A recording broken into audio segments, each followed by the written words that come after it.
the Marjorie Glacier that dropped some pretty good sized pieces of ice into the water. Get that beautiful ride as we went into the entrance of Johns Hopkins Inlet. Saw that glacier in the distance, came back past the Lamflug Glacier, and in the process passed by this most amazingly complex and beautiful geologic area. During that time period, you had a time to listen to the commentary by my partner ranger, Chelsea. She guided you the 65 miles through the bay. So I'd like to introduce myself. My name is Ranger Janine.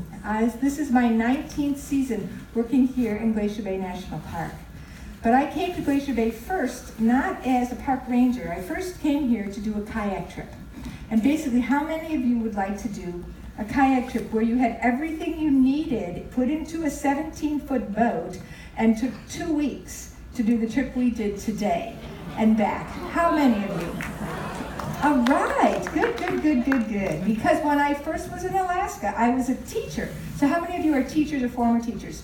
Hey, you know what? I think a lot of these are the same hands going up, and there always are lots of teachers and former teachers here. So maybe those teachers will agree with me that the best fringe benefit of teaching is the months of June, July, and August. So as a teacher, I use that time in the summers to explore throughout Southeast Alaska and then coming here into Glacier Bay as well. And it's an amazing way to see the park. We would try to stay as far away from these big cruise ships as we could because, you know, you're so big and we were so small. And I never imagined then that I would be on a small boat many years later, coming right up to the side of those big, tall cruise ships with a boat vessel that started at the park headquarters and then went around 20 minutes and our blue rubber bumpers bumping right into the steel hull of a cruise ship. Your cruise then puts the ladder down and we climb on board. And that's how we got on board today. Around 3 o'clock this afternoon, myself and the other ranger will be leaving, disembarking in a similar way, just going down the ladder instead of up. But during those summer times when I was kayaking here in Glacier Bay, I never really knew I would be speaking to many people and telling you a little bit about what I've learned and hopefully more a little bit about what inspires me to Glacier Bay. So when I first came to Glacier Bay, I, like you, was so inspired by the glaciers and the big pieces of ice come falling down into the water. I then started to kind of look around at maybe the plant life that was there, the animal life that was there. And eventually, though, what I started to look at was the rocks and the geology. And I tried to figure out what was the story that made us have this most amazingly complex geology. And then I took it a little step further and I wanted to think about, well, what is the whole interconnection between our mountains and our glaciers? What's the processes that have put all of this together to basically make the beautiful tapestry of the landscape? And so during the winter times now, since I'm no longer teaching, I have my winters off instead of my summers. And so I live in the town of Gustavus, which is the small community of about 400 people that live right near the entrance to the bay. And so in the winter times, I have plenty of time to do basically whatever I like, which has evolved to be things with fiber. And so I have a weaving studio that I have in my house. So I put together this presentation for you that I call Glacier Bay, a tapestry of rock, ice, water, and life.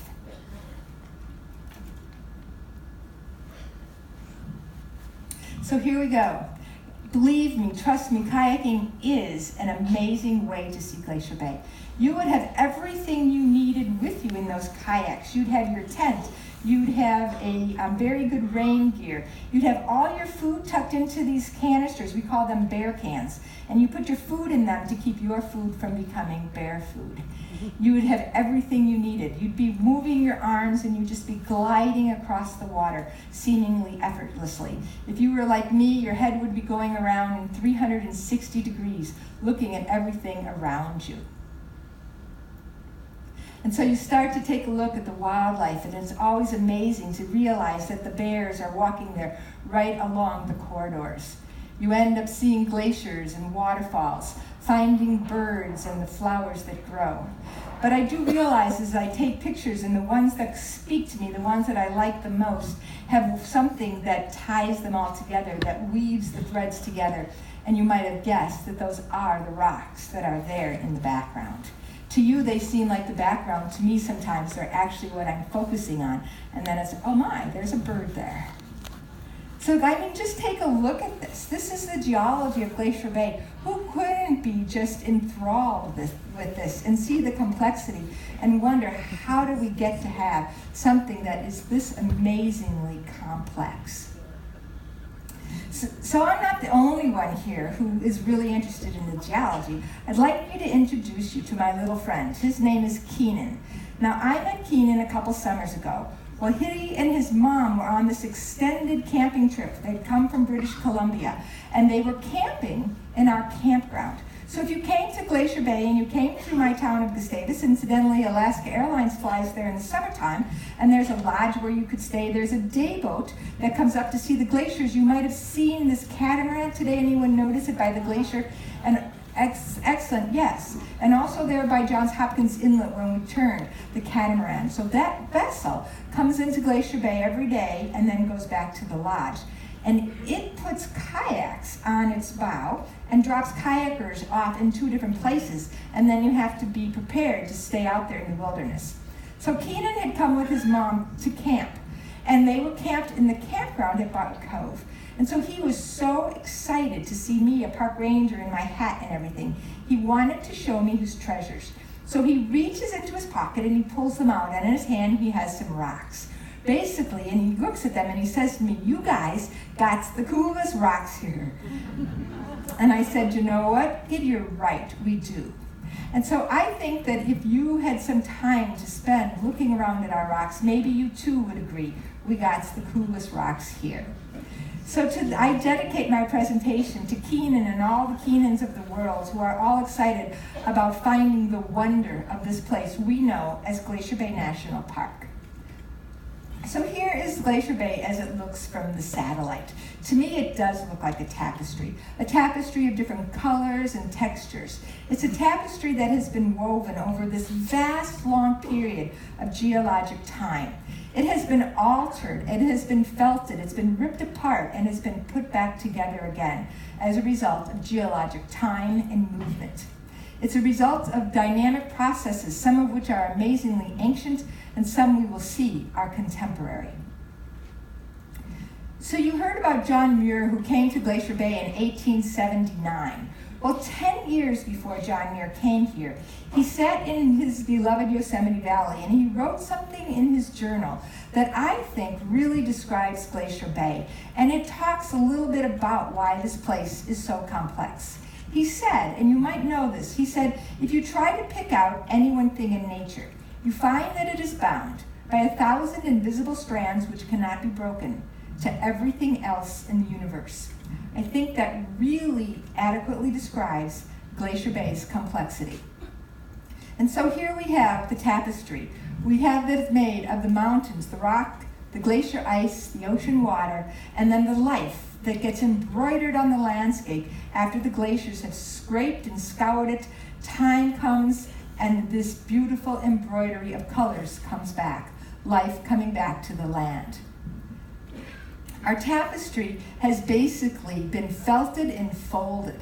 You look at here and you see these lines, these black and white lines that alternate, blacks, whites, and grays. To me, they look like they've been woven by these giant shuttles that have moved back and forth, making the layers. When they were originally set down, they were parallel to the bottom of the ocean, because what you're looking at there is rhythms of ancient sea floors, where you have different amounts and different sized sediments that come into the ocean and slowly settle out, making the various layers. But how do they get bent like that? You can imagine if it was a tapestry or a carpet and I threw it against the wall, it would bend like that. But think of the processes that must happen to make rock get thrust up like that and bend just like a carpet would. Our tapestry has been violently ripped apart, where you can see these big long cracks that then get basically filled in. These are the results of earthquakes that have happened as pieces of land masses have collided. And earthquakes had happened during the time period when dinosaurs would have been walking on the land. And then vast amount of igneous rock, that molten rock from deep within the earth, explodes up in, fills in our cracks, and very slowly mends the thing back together again. Tapestries don't stay intact forever, and here our tapestry has been worn away by the process of glaciers that have moved down through those valleys, picking up big rocks and embedding them in their edges, and under the weight of all that ice, scraping and grinding against the valley walls, making these beautiful U-shaped valleys. It's much the same process as your favorite wool hiking sock, that as you've hiked for hundreds of miles and the friction of your heel wears a hole in the sock. And that's what's happening, the process of the friction of ice and rock grinding against the valley walls. And then the winds blow the little seeds and they come into the right spot and life comes back, these beautiful accent threads of color. So I know you're telling me that you came here to see the glaciers, and that's great. I love to see the glaciers too. But remember that the glaciers are not here just in some random place. The glaciers are here because we have those tall mountains that funnel all of that snow, compacting it from one year to the next, funneling it down to the ocean. They've scraped and scoured through those ancient fault lines. And then, when they get to the ocean, we get to see the process you came here for, the glaciers calving. As the water underneath the ice eats against the face of the glacier, gravity's pushing the whole thing forward, and those pieces of ice fall to the ground. How many of you outside got to see this process today? Exactly. And hear it? Did you hear it? Yes. Did it sound a little bit like thunder? The Tlingit people here call that sound white thunder, the sound of the ice hitting the water. And just like thunder, if you waited till you heard it and you turned to look, you missed it because the sound travels much more slowly than does the light. And so unless it was an event that continued, you look for it and basically you see the splash rather than the event itself. So as you stand there by the glacier, maybe you took a little bit of time to look at some of these mountains and realize the favor the glaciers have done us, as they've been here so recently. Glaciers have been here as recently as 250 years ago. All of Glacier Bay was covered with ice. Ice that went up over a mile high. Ice that covered any of the rocks that you see that are rounded were recently covered by glacier ice. So the glaciers went away, receded, and there hasn't been enough time for those old growth forests to grow here and obscure the beautiful geology. So glaciers have been here for a very long time. We have this very long, complex glacier history. So a lot of times when you come to Glacier Bay, we talk a lot about the last little ice age, the most recent time when ice covered the bay. But actually that was just a little bit of a blip, a blink on a geologic map of time. Glaciers covered Glacier Bay during the Pleistocene, that big ice age. Now, how many of you live somewhere where the Pleistocene, the Wisconsin Ice Age, covered ice basically millions of years ago, up until about 18,000 of years? And if you live somewhere here where it's covered with ice? Exactly. If you lived in the northwest part, if you lived up as far as even into Illinois and Iowa, Wisconsin, all of that is areas that were covered by ice and influenced by the glaciers during the Pleistocene. So that's the time period when most of our scraping and scouring happened. The Little Ice Age just put the icing on the cake. So basically though, here, just like where you would live, about 18,000 years ago, the Pleistocene pretty much ended. The glaciers went away, as they did here in Glacier Bay, and Glacier Bay started to look a lot like it looks today, where the glaciers were up at the heads of the bay and vegetation started to grow on the mountain sides. But then about 5,000 years ago, things started to change just a little bit and it got just a tad cooler, and those big tall mountains once again started to collecting the snow from one year to the next, creating the glaciers again, which then began to fill the bay.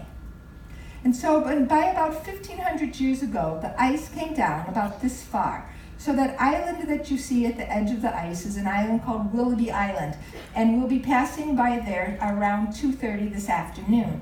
And incidentally, now in my picture, from 1,500 years ago to 300 years ago, all of that is filled in with rock, with ground up sand, all that material that the glaciers push and move. And there were rivers that then went through that area. Now today, this is all the place that we'll be traveling. But 1,500 years ago, the ice came down to about Willoughby Island and put out this big, wide outwash plain. And it is on that outwash plain that the Tlingit people lived. You might have heard today about the fact that this is the homeland for the Tlingit people.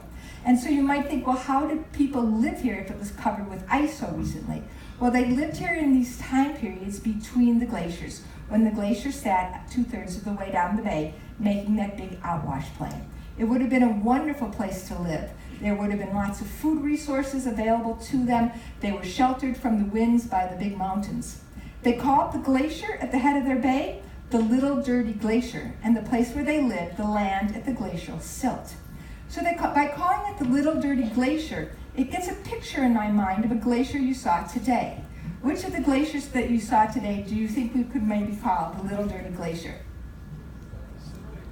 The Grand Pacific. I'm hearing people say that exactly. And so the Grand Pacific Glacier, you saw how it was all covered with rock. Well, that was how the glacier looked here.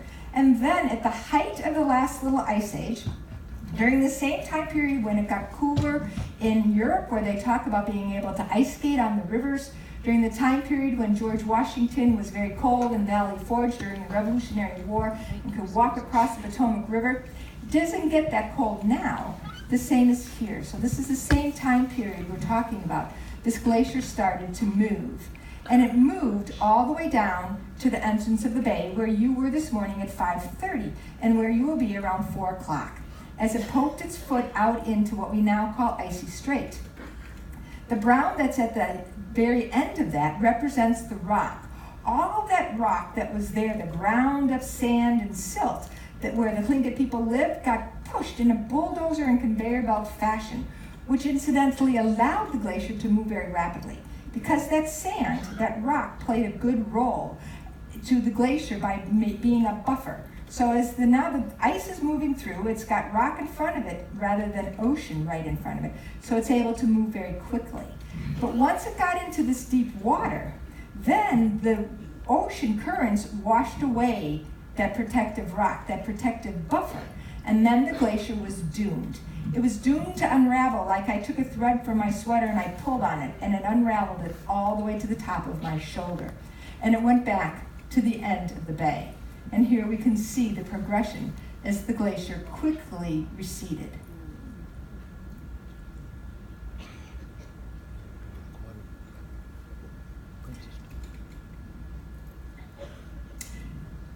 So you can see we've had glaciers coming and going.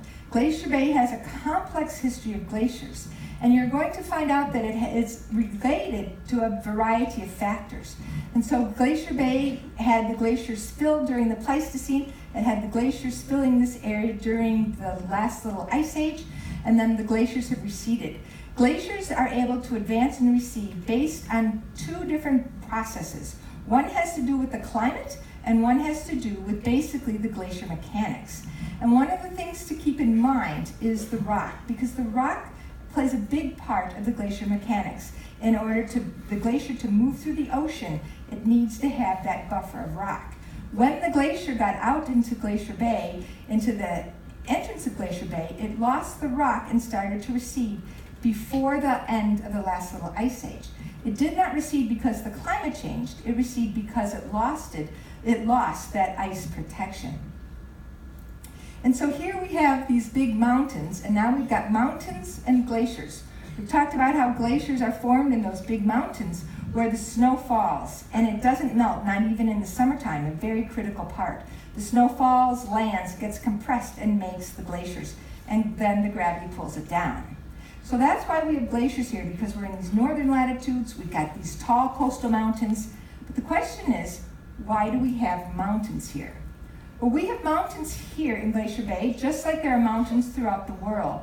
And the best way to think about it is or realize that most of the big mountain chains are by the coasts. And here's why.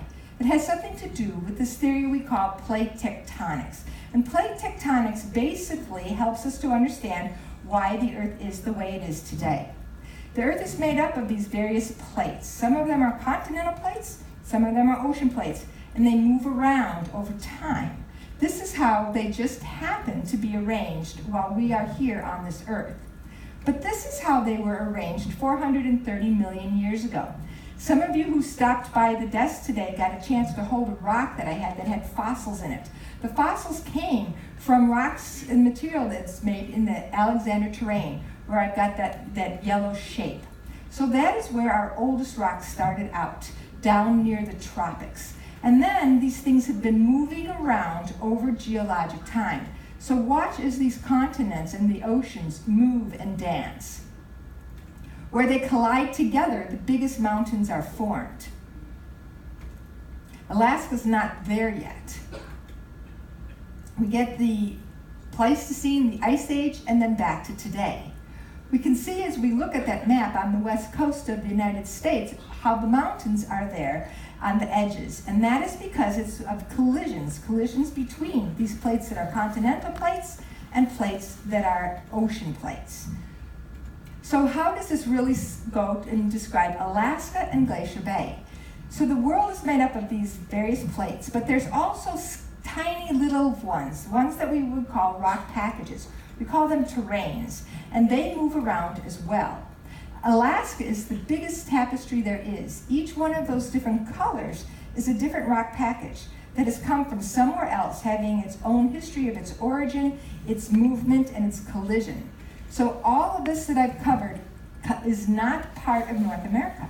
So if you were on this cruise ship 200 million years ago, you could have continued on and you could have landed on a beach on the Yukon, because none of this landmass was here. All of these are pieces that have been added onto the edge of North America. When you look at Glacier Bay's geology map, it looks to me like a tapestry, like one of those patchwork quilts where you take all these various pieces of material.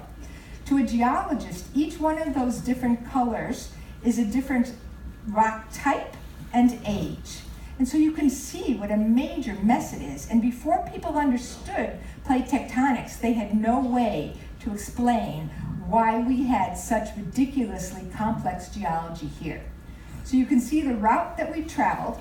Glacier Bay is made up of 3 different tectonic pieces or terrains, and here are where the fault lines go.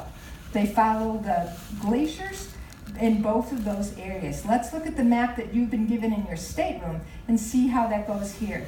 So there's the one fault, and here we have the second one. And so we've got 3 different terrains. The Alexander terrain is to the east, the Chugach, and the Yakutat. The Alexander terrain is the rocks that are oldest. They are the ones that started out near the tropics. They are the ones where that rock that was at my table originated. And so now we think of Glacier Bay as this place in northern Alaska, but in its origins, it was a landmass that was a tropical island around 430 million years ago. So you have to remember, this is a time period when basically all life is in the ocean. And there's a lot of these critters that have the shells with the calcium shells. So basically we've got clams and we've got prehistoric mussels and snails. And they are what make the fossils that give us the information about our origins. And so basically, as they all ended up down in the middle of the shallow lagoon, they made the limestone, and they also then ended up making the fossils. So we have this place with a very complex origins, where we've got volcanoes in the middle, we've got a shallow lagoon around it, we've got coral reefs, and then deep ocean.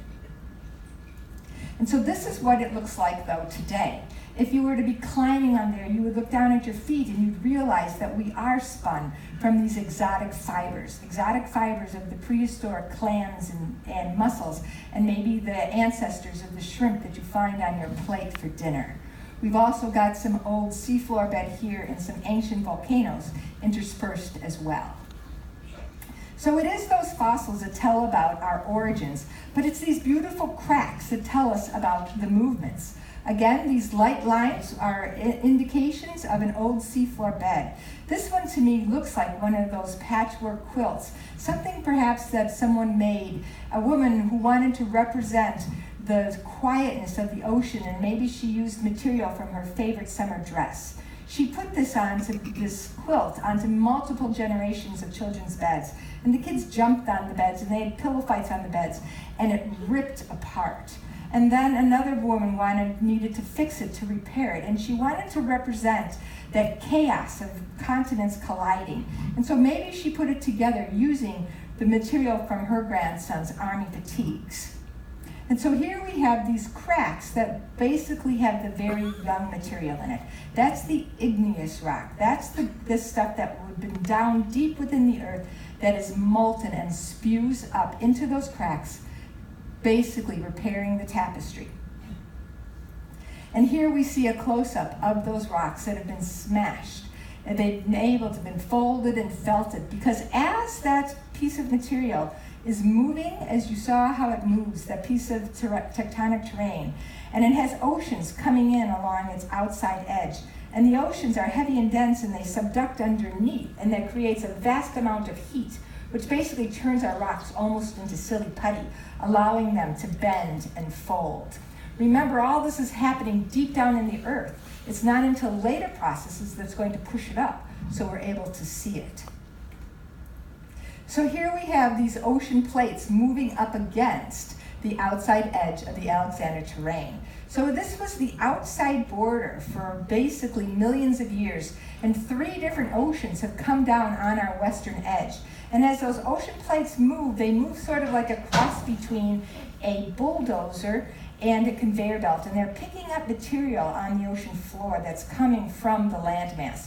The heavy, dense material from the ocean goes underneath, but everything that's fallen on the ocean floor is too buoyant to get subducted down, so it gets smashed, plastered against our outside edge, creating the material we call the Chugach terrain.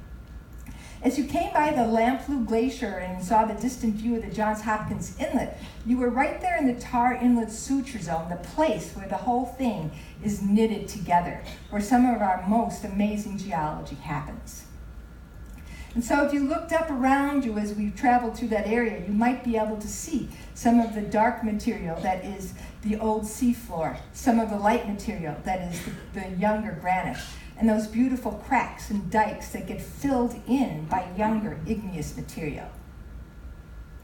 This is the point that the geologists were most confused by when they got to this place we call Jaw Point, the Tar Inlet Suture Zone, where now we know, because of these collisions, we've got old metamorphosed seafloor bed, the shales and the slates, put up against very, very young granite that cooks the whole thing together, and then the beautiful pieces of old volcanoes that have highly metamorphosed, and where the iron and the copper give it that beautiful red color.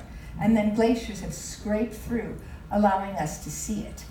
But we wouldn't have been able to see it. It would still have been down below the ocean if we didn't have the last piece of our tapestry, and that is called the Yakutat terrain. It is what the geologists call a displaced fragment of the Chugach terrain. And so basically it was built in that same process, but it was down near British Columbia. And it broke off and it got drug along the fault lines and then crashed into our western edge somewhere between 5 and 20 million years ago. And when that happened, the magic occurred. Because it was because of that collision that allowed the Fairweather Mountains to be pushed up, up, up. 15,000-foot mountains that the geologists tell us have actually been raised 8 miles. Our mountains are not 8 miles tall, but there have been processes of glacier erosion that have, over those time periods, scraped and scoured and made the mountains now about 15,000 feet high. And so this is what the Yakutat terrain looks like. Few people walk on it, not many people get to see it, but you will have a chance. Because today when you leave Glacier Bay, you're going to be heading out into Icy Strait, you're going to be turning west and heading north, and you will actually be going along Glacier Bay all night tonight, but you'll be looking at it from the other side. And so this is our outside coast, the Yakutat terrain. If you were a bird flying over, you would indeed see where the fault line was. So this valley is the separation between the Yakutat terrain to the left, the Chugach to the right, with Mount Fairweather. It's not really heavily sewn on. It's more just like a basting stitch, because this Yakutat terrain is being drugged by the action to faults 2 inches a year northward. So if you were to go out there and sit there for maybe 50 million years, you would meet up with your friends in Whittier about 50 million years from now, as this is being drugged north. And then in its place would be your friends from LA, because this whole system is moving northward. So here we have it, the Fairweather Mountains. Without the Fairweather Mountains, everything here would be different. We wouldn't have these big, beautiful glaciers. So here's the Marjorie Glacier, the glacier that we had that chance to stand in front of. There you can actually see on a very clear day, there is Mount Fairweather. The 15,000-foot peak is the one all the way to the right. Now, I've been here for 19 years, coming to Glacier Bay as a park interpretive ranger, and I've seen a lot of changes of the Marjorie Glacier. And so I'd like to show you some of them. This first picture is taken from the air in 2009. Look at the face of the glacier as it's where it meets the ocean. The yellow mark on the right is just to help you see the same spot where the glacier meets the land. This is 2014. You can kind of start to see on the right side. It's starting to make an embayment. Here's 2017, again where the yellow marks show the same spot, and that embayment is getting very large. And by this year, last year, by 2018, you can see the embayment is even getting larger. And what has become visible is this bit of bedrock. Bedrock that probably had not seen the light of day for thousands, if not millions of years. The glacier has now receded back. The glacier, as you saw it calves not because of the climate, it's calving because the ocean eats away at its face. But climate does play a role, because if we don't have enough snow and ice replacing that which fell off, we're going to get the mass less and less. And so now we've been seeing some drastic changes on the Marjorie Glacier. So as we stand in front of it and we try to disentangle what's happening because of climate and what's happening because of ocean processes, we do begin to realize that we are one of those 10,000 invisible strands that John Muir was talking about. As we see that as the climate warms, less and less snow turns to ice to replace that which has fallen off. So in order to make glaciers, we have to have snow stay from one year to the next. We have to have this area, the high elevation area, we call the accumulation zone. Well, there's a research project now that is looking at the Brady ice field, the ice field that basically feeds the Reed Glacier, the Lamplugh Glacier, the Brady Glacier. And it's telling us that within the last 15 years, the level where the snow stays from one year to the next has risen by about 1,000 feet. So that tells us that less and less snow is coming into this area, staying from one year to the next to be able to make the glacier ice to feed those glaciers. Alaska's temperatures have risen 6 degrees Fahrenheit in our winter temperatures over the last 50 years. Our year-round temperature has risen 3. That is twice the amount of the rest of North America. And because of that, we are getting less and less snow to be able to feed the glaciers, making up for that which falls off. So as we stand there in front of the glaciers, and we do realize that we are part of these 1,000 invisible strands, as we burn the fossil fuels, we're making that blanket of atmospheric gases, of greenhouse gases, thicker, more like a comforter rather than a blanket, making the earth warmer. And so hopefully, though, as you come into a place like Glacier Bay, you begin to feel this reason where you become inspired to want to be able to do something. Because once we all face a crisis in different ways. But basically, if we can do something about it, we always feel better. One of the main things that you can do is talk to your circle of family and friends about the climate change, not only here, but what do you see where you live? What do you see at your homes? As you come here, perhaps then you'll be able to realize how important it is to try to reduce our own carbon footprint and to encourage our municipalities and businesses to do the same by investing in cleaner alternative energies. And so, as I say, we do all face challenges in different ways. You come here to a national park, they are to be places of hope, places that enliven the human spirit. And we know that when you go out and you spend time in nature, it is what basically recharges our battery. It is the thing that allows us to be resilient. And so for many people, they come here and find that they're able to contemplate the beauty of the earth. In the words of Rachel Carson, those who contemplate the beauty of the earth find reserves of strength which will endure as long as life lasts. And it is my hope for you that today, while you are here, you are able to develop some of those reserves of strength that are going to help you as you make your way through the next years. And so we come to Glacier Bay, perhaps we'll realize, as Rachel Carson would have said, there is this real as well as symbolic beauty that happens as the processes have worked all together and combined ancient processes as well as contemporary processes to make this environment.